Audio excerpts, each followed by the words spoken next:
Hello everyone, আমি Subhadip. My pocket ডায়েরির নতুন একটি পর্বে আপনাদের সবাইকে স্বাগত। আজকে থেকে শুরু হচ্ছে আমাদের দার্জিলিংয়ের ভ্রমণ বৃত্তান্ত।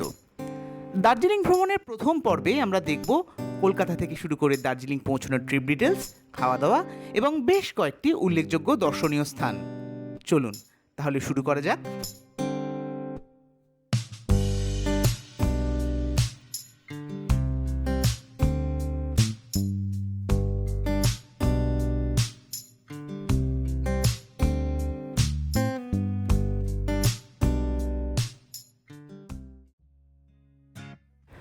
আজ 24শে মে, রবিবার, সময় রাত 9:30।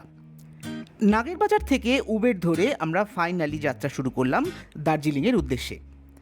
আমাদের প্রথম stop Sealdah station. Lake town Kankurgachi হয়ে যখন শিয়ালদা স্টেশনে পৌঁছলাম তখন সময় রাত প্রায় 10:15। ব্যাগপত্র স্ক্যান করে আমরা সবাই মিলে উপস্থিত হয়েছি প্ল্যাটফর্ম নাম্বার 12-এ।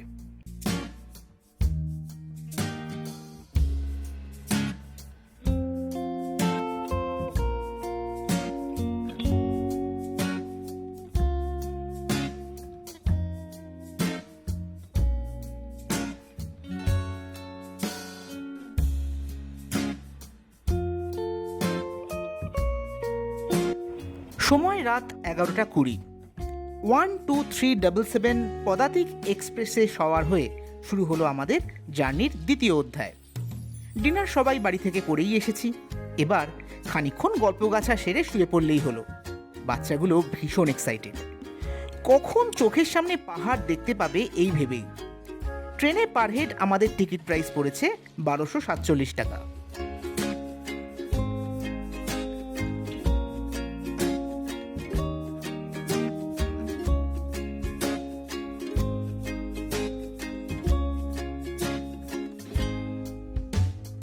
আজ 25শে মে, সোমবার, সময় সকাল 7টা।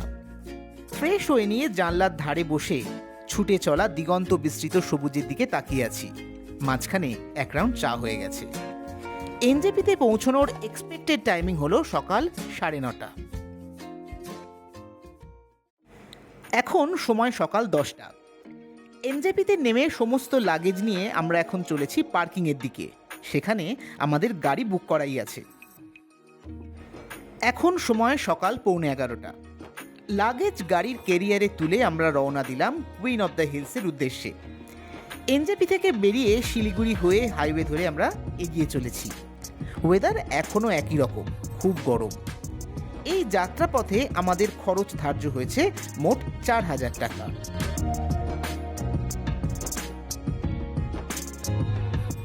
আরও কিছু দূর যাওয়ার পর যখন শহর ছাড়িয়ে বেশ কিছুটা দূরে চলে এসেছি তখন কংক্রিটের জঙ্গল পেরিয়ে দেখা মিলল দুপাশ জুড়ে ঘন সবুজের। চোখটা এতক্ষণে যেন একটু আরাম পেল।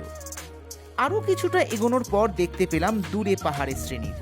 আমাদের সমতলের মানুষদের প্রথম পাহাড় দেখার যে কি আনন্দ তা বোধহয় ভাষায় প্রকাশ করা সম্ভব নয়। সবাই অ্যাজ ইউজুয়াল ভীষণ এক্সাইটেড। ওয়েদারটাও আস্তে আস্তে বদলাতে শুরু করেছে।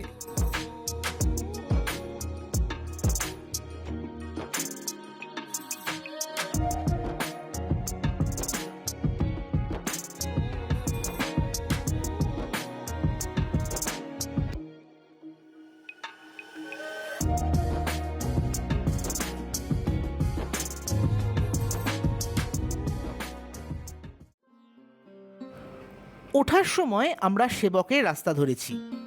এইমাত্র এসে পৌঁছেছি সেবক কালীবাড়িতে। সবাই মিলে মায়ের কাছে পুজো দিয়ে আমরা ফার্দার এগোবো।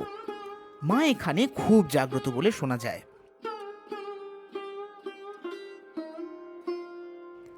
ওই ওপরে দেখা যাচ্ছে মন্দির, নিচে রয়েছে পুজো সামগ্রী কেনাকাটার দোকান। সেখান থেকে ডালা সংগ্রহ করে নিয়ে এবার পুজো দেওয়ার পালা। মন্দিরের ভেতরে ছবি বা ভিডিও তোলা নিষিদ্ধ হওয়ায় মন্দিরের ভেতরে বিগ্রহ দেখাতে পারলাম না। মন্দিরে অধিষ্ঠান করছেন মহাদেব, মা কালী, বজরংবলী ও বাবা লোকনাথ। উত্তরবঙ্গের প্রাকৃতিক সৌন্দর্যের মাঝে তিস্তা নদীর তীরে অবস্থিত সেবক কালীবাড়ি এক উল্লেখযোগ্য তীর্থস্থান। শিলিগুড়ি থেকে প্রায় 25 কিলোমিটার দূরে অবস্থিত এই মন্দিরে অতি প্রাচীনকাল থেকেই পার্শ্ববর্তী অঞ্চলের মানুষরা নিরাপদ ভ্রমণের আশায় মা সেবকেশ্বরীর কাছে প্রার্থনা করতেন। আজও বহু চালক ও পর্যটক সেই প্রথা মেনেই যাত্রাপথে দেবীর আশীর্বাদ গ্রহণ করেন। সরকারি তথ্য অনুসারে আনুমানিক 1730 সালে এই মন্দিরের প্রথম প্রতিষ্ঠা হয়। শতাব্দী প্রাচীন ঐতিহ্য, গভীর ধর্মীয় বিশ্বাস, মনোমুগ্ধকর প্রাকৃতিক পরিবেশ এবং মানুষের অকৃত্রিম ভক্তি এই মন্দিরকে এক অনন্য মর্যাদা দিয়েছে।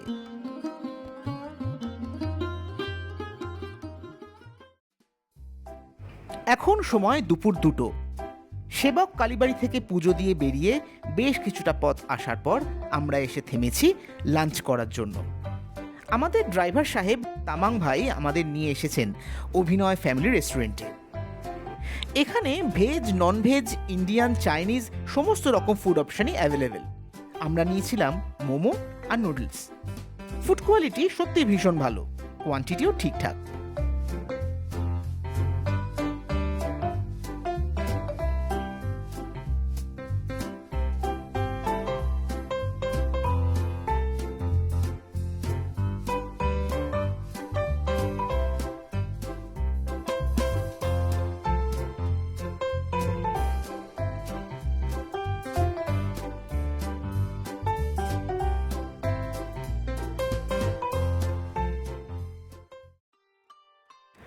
লাঞ্চ সেরে এসে পড়েছি আরও আধ ঘন্টা হলো। পাহাড়ের মায়াবী রাস্তায় প্রতি মুহূর্তে বদলে চলেছে দৃশ্যপট। একটু আগে পর্যন্ত স্রোতে প্রাণবন্ত তিস্তা নদী আমাদের যাত্রাপথের সঙ্গী হয়েছিল। সেবক করোনেশন ব্রিজ অতিক্রম করার সময় মুগ্ধ হয়ে প্রত্যক্ষ করেছি তিস্তার সবুজাভ জলরাশি আর চারপাশের ঘন অরণ্য।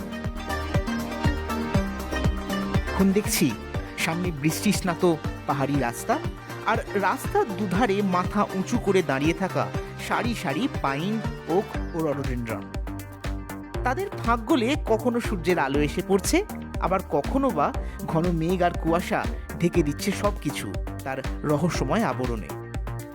যে মেঘ কখনো পাহাড় চূড়ায় ভেসে বেড়াচ্ছে, সেই মেঘই আবার কখনো রাস্তার বুকে নেমে আসছে।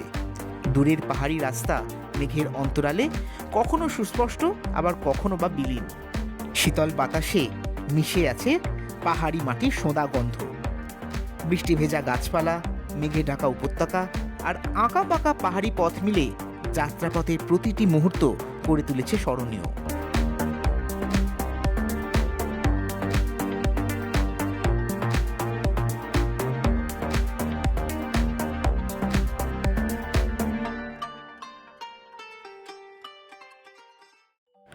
অবশেষে এসে পড়লাম রিসেন্ট টাইমসে বহু চর্চিত দার্জিলিংয়ের জ্যামের প্রান্তভাগে। শোনা যাচ্ছে এই জ্যামের বিস্তৃতি সুদীর্ঘ 12 থেকে 14 কিলোমিটার। এর মধ্যেই শুরু হয়েছে আবার বৃষ্টি।